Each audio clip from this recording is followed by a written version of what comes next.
राम राम किसान भाइयों, मैं नितिन फिर से हाजिर हूँ आपके अपने चैनल नितिन देओल में। किसान भाइयों, आज हम लेकर आए हैं बिल्कुल एक अलग टॉपिक। ये है मक्का की खेती। मक्का की बुआई से लेके मक्का की कटाई तक आपको किस किस समय पर कौन कौन से कार्य करने हैं, ए टू जेड में संपूर्ण जानकारी आज आपको देने वाला हूँ।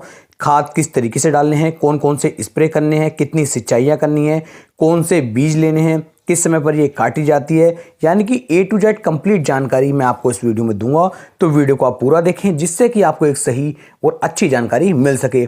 यदि आप एक संपूर्ण जानकारी चाहते हैं, पूर्ण जानकारी चाहते हैं, तब किसान भाइयों ये वीडियो आपको पूरी देखनी पड़ेगी, तभी आप एक सही और अच्छी जानकारी प्राप्त कर पाएंगे। अपनी तरफ से मैंने पूरा 100% देने की कोशिश की है, फिर भी यदि गलतीवश कोई भूल मुझसे हो गई हो तो उसके लिए माफ़ी चाहता हूं। और आप मुझे नीचे कमेंट सेक्शन में बता भी सकते हैं कि आपने ये जानकारी नहीं दी। अपनी तरफ से पूरा 100% दिया जाएगा। तो चलिए शुरू करते हैं मक्का की खेती। यदि आप किसी और खेती के ऊपर भी कोई वीडियो बनवानी चाहते हैं तो नीचे बता सकते हैं, उस खेती के ऊपर भी संपूर्ण जानकारी की वीडियो मैं आपके लिए बना करके लाऊंगा। सबसे पहले बात कर लेते हैं कि मक्का को हम कौन कौन से मौसम में इसकी बुआई कर सकते हैं। तो मक्का की बुआई किसान भाइयों आप रबी के मौसम में भी कर सकते हैं, खरीफ के मौसम में भी कर सकते हैं और जायद के मौसम में भी आप मक्का की बुआई कर सकते हैं। तीनों मौसम में मक्का की खेती की जा सकती है, परंतु खरीफ के मौसम में यह बहुत ही अच्छा रिजल्ट आपको निकाल करके देती है। बात करते हैं किसान भाई कौन सी फसल को हम कौन से समय पर लगा सकते हैं। जैसे कि हमारी खरीफ की फसल है तो उसे आपको जून से लेकर जुलाई के आसपास लगाना चाहिए। यदि जायद की फसल है तो बिल्कुल सही समय चल रहा है, फरवरी मार्च का, इस समय पर आपको इसकी बुआई करनी चाहिए। यदि बात करें रबी की, सर्दी की फसल की, तो इसकी बुआई आपको अक्टूबर से नवंबर के आसपास करनी चाहिए। बात करते हैं किसान भाइयों खेत तैयार करने की। जब भी आपको अपने खेत के अंदर मक्का की बुआई करनी है, मक्का की खेती करनी है, तो उस खेत को आपको किस तरीके से तैयार करना है। तो खेत तैयार करने के लिए किसान भाइयों सबसे पहले आपको कम से कम 2 से लेके 3 ट्राली जो हमारी गोबर की सड़ी हुई कंपोस्ट खाद होती है, उस खाद को अपने खेत के अंदर डलवाना चाहिए। खेत को बिल्कुल समतल करा लेना चाहिए, क्योंकि खेत यदि समतल नहीं होगा तब किसान भाइयों पानी भरने की समस्या आ जाती है। और यदि पानी हमारे खेत के अंदर भर जाता है लंबे समय तक, तो मक्का से फिर हमें अच्छी पैदावार देखने को नहीं मिलती है। तो खेत को बिल्कुल समतल कराएं और बिल्कुल उसके अंदर जो हमारी गोबर की सड़ी हुई कंपोस्ट खाद है 2 से लेकर 3 ट्राली खाद को अवश्य डालना चाहिए। अब किसान भाइयों बात कर लेते हैं उन्नत किस्मों की, कि हमारी मक्का की खेती के लिए सबसे अच्छी और उन्नतशील किस्में कौन सी हैं। तो इसमें जो पहली किस्म हमारी आती है ये पायोनियर की आती है किसान भाइयों, P3401। ये एक हाइब्रिड किस्म है और बहुत ही अच्छी किस्म है। लगभग किसान भाइयों ये 90 से लेके 110 दिनों के अंदर पक करके तैयार हो जाती है। इसके जो दाने होते हैं वो बहुत ही सुंदर, चमकीले और वजनदार रहते हैं। यदि मैं इसके उत्पादन की बात करूं तो 28 से लेके 30 कुंटल प्रति एकड़ तक किसान भाइयों आप जो है इसका उत्पादन निकाल सकते हैं। यदि बात करें बीज दर की कि आपको प्रति एकड़ कितने बीज की आवश्यकता होगी, तो लगभग 7 से लेके 8 किलोग्राम प्रति एकड़ के हिसाब से आपको बीज की आवश्यकता किसान भाइयों पड़ती है। दूसरी किस्म के बारे में बात करें तो किसान भाइयों धान्या की 1107 किस्म को आप ले सकते हैं। ये भी एक अच्छी वैरायटी है और इसका चयन यदि आप करेंगे तो ये भी आपको अच्छी पैदावार निकाल करके दे सकती है। आपको मैं एक किस्म के बारे में और बताऊंगा, यह है किसान भाइयों CP 999। ये भी काफ़ी उन्नतशील किस्म है और इस किस्म का चयन भी आप कर सकते हैं। वैसे सही मायने में मैं आपको बता दूं कि जिस क्षेत्र में आप रहते हैं अपने क्षेत्र के अनुसार भी आप बीज का चयन कर सकते हैं, कि आपके क्षेत्र के अंदर सबसे अच्छी जो मक्का की वैरायटी है वो कौन सी चल रही है, उसे भी किसान भाइयों आप उपयोग में ला सकते हैं। अब किसान भाइयों बात कर लेते हैं बीज उपचार की, कि क्या हमें बीज उपचार करना चाहिए या फिर नहीं। तो जी हाँ, बिल्कुल आपको मक्का की खेती जब भी आप कर रहे हैं इसका बीज उपचार करना चाहिए। और बीज उपचार के लिए किसान भाइयों जो हमारा साफ फंगिसाइड आता है जिसके अंदर कार्बनडाजिम 12% और मैनकोजैब 63% होता है, इसे लगभग 2 से लेकर 2.5 ग्राम प्रति 1 किलोग्राम बीज के हिसाब से लेकर के इससे इसका बीज उपचार करना चाहिए, जिससे आपको आने वाले समय में आपकी फसल के अंदर फंगस का अटैक ना हो पाए। साथ ही साथ किसान भाई यदि आप चाहें तो ट्राइकोडर्मा से भी अपनी जो मक्का के बीज है उसे बीज उपचारित कर सकते हैं। अब किसान भाइयों बात कर लेते हैं बुआई की। जब हम इसकी बुआई करते हैं तो बुआई करते समय पौधे से पौधे की दूरी कितनी होनी चाहिए, साथ ही साथ लाइन से लाइन की दूरी कितनी होनी चाहिए। तो किसान भाई बात करते हैं पौधे से पौधे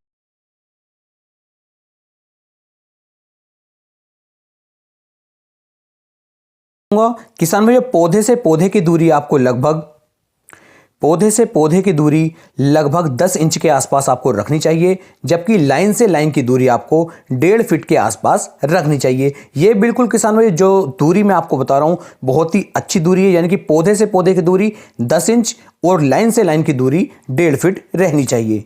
अब किसान भाइयों बात करते हैं बीज दर की कि प्रति एकड़ आपको कितने बीज की आवश्यकता पड़ती है।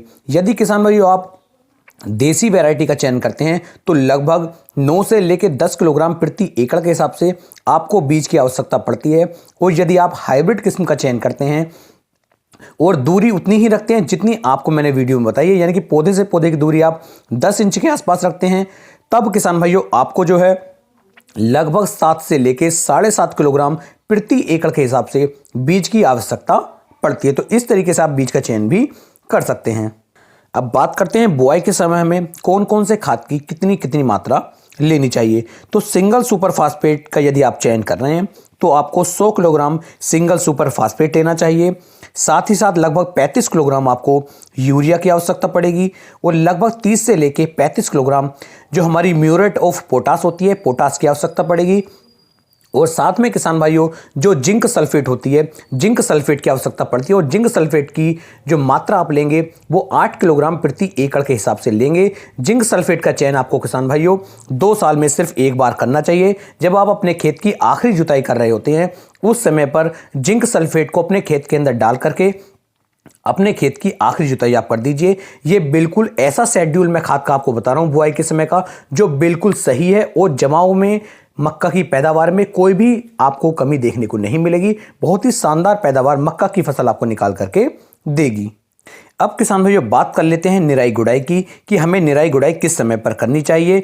तो जब आपकी जो मक्का की फसल है 20 से लेकर 25 दिन के आसपास की होती है, पहली निराई गुड़ाई आप उस समय पर करें। और जब आपकी जो फसल है 35 से लेकर 40 दिन के आसपास की होती है, दूसरी निराई गुड़ाई आपको इस समय पर करनी चाहिए। कोशिश करें कि जो हमारा खरपतवार नाशक होते हैं, खरपतवार नाशक का उपयोग हमें अपनी फसल के अंदर नहीं करना चाहिए।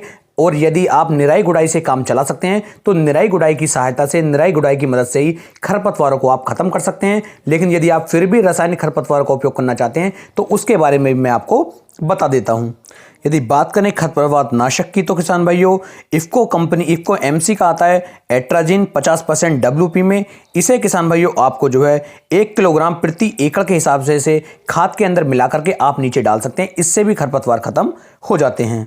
बहुत ज़्यादा खरपतवार होने पर किसान भाइयों जो हमारा बाशेफ कंपनी का आता है टिंजर, इसकी 30 ml प्रति एकड़ के हिसाब से आप इसे लेकर के इसका स्प्रे भी अपनी फसल के अंदर कर सकते हैं। या फिर आज जो हमारी सिंप्रा आती है, सिंप्रा का इस्तेमाल भी आप कर सकते हैं 36 ग्राम प्रति एकड़ के हिसाब से। या फिर खेत के अंदर खरपतवारों के साथ साथ मोथा घास भी बहुत ज़्यादा हो गई है, तब किसान भाइयों आपको 36 ग्राम सिंप्रा लेनी है और 500 ग्राम जो हमारा इफ्को एमसी का आता है एट्राजिन 50% WP में, इन दोनों को लेकर के इनका स्प्रे भी आप अपनी फसल पे कर सकते हैं। इससे खरपतवार भी खत्म हो जाएंगे और मोथा भी जड़ से चला जाएगा। अब बात करते हैं सिंचाई की कि सिंचाई की कितनी आवश्यकता पड़ती है। यदि किसान भाइयों जैसे अब हमारी गर्मी का सीजन चल रहा है, मार्च का महीना चालू हो चुका है, अब जो आप इसकी बुआई करेंगे इसमें आपको लगभग 8 से लेकर 10 दिन के अंदर सिंचाई की आवश्यकता पड़ेगी। और किसान भाइयों आप अपनी मिट्टी के अनुसार भी सिंचाई का प्रबंधन कर सकते हैं। यदि आपके यहाँ पर मिट्टी हल्की है तो हो सकता है पानी आपको जल्दी लगाना पड़े, और यदि मिट्टी मोटी है, अच्छी है, तब हो सकता है पानी आपको कम लगाना पड़े। अब बात करते हैं मक्का में लगने वाले कीटों की। तो मक्का के अंदर किसान भाइयों आपको तना भेदक का अटैक काफ़ी ज़्यादा मिलेगा। डायमंड बैग का बहुत ज़्यादा असर आपको दिखाई देगा। इल्लियों का अटैक भी किसान भाइयों मक्का की खेती में काफ़ी ज़्यादा रहता है।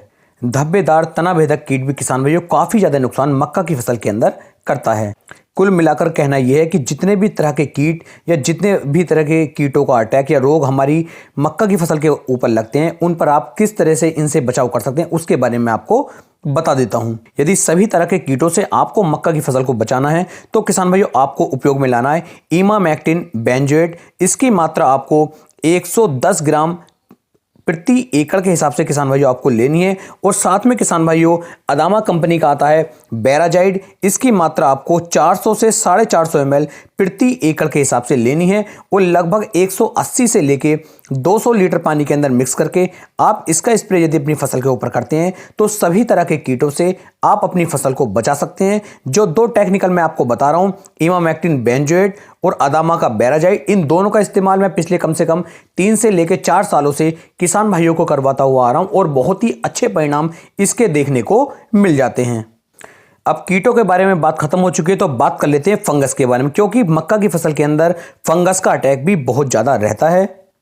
यहाँ पर आपको डाउनी मिल्ड्यू का अटैक देखने को मिलेगा, लीफ ब्लाइट का अटैक देखने को मिलेगा, स्टेम रोट का अटैक देखने को मिलेगा और भी कई तरह की फंगस आपको अपनी मक्का की फसल के अंदर देखने को मिल जाती हैं, या फिर कोई अन्य फंगस का अटैक भी आपको अपनी फसल के अंदर देखने को मिलता है। तब किसान भाइयों आपको स्वाधीन जो हमारा फंगीसाइड आता है इसकी मात्रा 300 ग्राम प्रति एकड़ के हिसाब से लेकर के इसका स्प्रे आप अपनी फसल के ऊपर कर सकते हैं। सभी तरह की फंगस पे ये काफ़ी अच्छा रिजल्ट आपको निकाल करके दे सकता है। यदि आप स्वाधीन का उपयोग नहीं करना चाहते हैं तो बायर कंपनी की नेटिवो आती है, इसे आप ले सकते हैं 120 ग्राम प्रति एकड़ के हिसाब से। इसे लेकर के इसका स्प्रे आप करेंगे, ये भी आपकी फसल से फंगस को ख़त्म कर देगा। खेत पर फंगस लगने के बाद ही आप इन फंगीसाइड का इस्तेमाल करें। यदि खेत के अंदर फंगस का अटैक नहीं है तब आप अपना पैसा बेमतलब में खराब ना करें।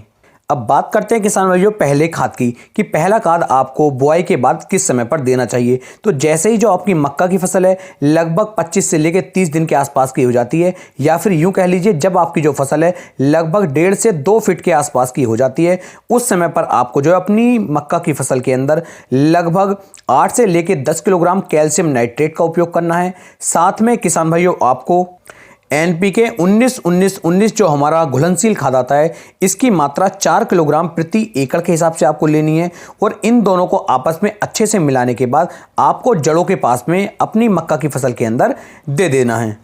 दूसरा खाद जो किसान भाइयों आपको देना है जब आपकी जो फसल है लगभग 45 से लेकर 50 दिन के आसपास की होती है, उस समय पर देना है। और इस समय पर किसान भाइयों आपको लगभग 30 से लेकर 35 किलोग्राम प्रति एकड़ के हिसाब से यूरिया की आवश्यकता पड़ेगी। साथ में किसान भाइयों आप जो है 8 से लेकर 10 किलोग्राम सागरिका का इस्तेमाल कर सकते हैं और लगभग 3 से लेकर 4 किलोग्राम जो हमारी सल्फर आती है पाउडर फॉर्म वाली, इसका इस्तेमाल आप कर सकते हैं। और इन तीनों को मिला करके आप जड़ों के पास में अपनी मक्का की फसल के अंदर दे सकते हैं और बाद में एक हल्की सिंचाई अपने खेत की कर सकते हैं। आखिरी खाद के बारे में यदि बात की जाए तो जब आपकी फसल 70 से लेकर 75 दिन के आसपास की होती है, उस समय पर किसान भाइयों आपको यूरिया की मात्रा मात्र 15 किलोग्राम प्रति एकड़ के हिसाब से लेनी है और लगभग 15 किलोग्राम प्रति एकड़ के हिसाब से आप म्यूरेट ऑफ पोटास लेते हैं। इन दोनों को आपस में अच्छे से मिक्स करके आप इनका छिड़काव अपनी फसल में जड़ों के पास में कर सकते हैं। और यदि आप म्यूरेट ऑफ पोटास का उपयोग नहीं करना चाहते तो आप NPK 0050 का इस्तेमाल कर सकते हैं।